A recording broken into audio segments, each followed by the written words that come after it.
থেকে বিএনপির পক্ষ থেকে তারেক রহমানের পক্ষ থেকে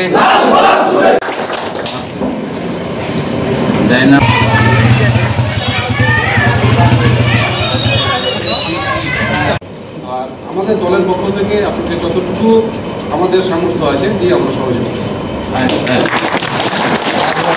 শারীরিক থেকে অবস্থান থেকে আমাদেরকে অবশ্যই দেখবেন এবং সব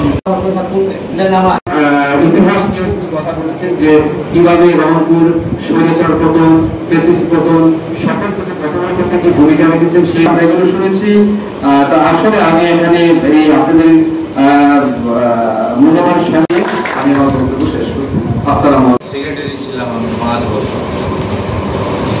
রংপুর পৌর বিএনপির দুর্দিনে অবৈধ সরকারের আমলে আমাদেরকে দায়িত্ব দেওয়া হয় তারেক রহমান কষ্ট করে চাঁপাইনবাবগঞ্জ 2 আসনে বিএনপিকে মাঠে আনার জন্য, রাজপথে আনার জন্য আমরা যে কোনো পদে আছি এবং আমরা কিন্তু স্যার বৈধ আমরা এই কমিটির রানিং আছে, এই কমিটির সিগনেচার আছে, সেই কমিটিগুলো আমরা এখানে প্রত্যেক থেকে দেখেন আমাদের সেই কমিটির সদস্য, সভাপতি, সেক্রেটারি, সাধারণ সম্পাদক আমরা অনেক উপজেলা প্রশাসনকে সহযোগিতা করা যায়।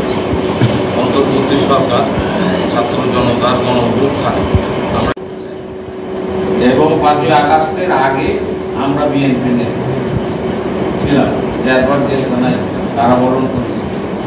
আমরা অংশ করতে হবে, যার ফলে আমাদের সাথে যারা জোটে ছিল এরা কিছুটা আমাদের সাথে অনেক নির্বাহী কর্মকর্তা আপনাকে এই জন্য বলছি যে রহনপুরের বাস্তব চিত্রটা কিছুটা অন্তত না হলে যারা আপনি জানতে পারবেন তাই হবে।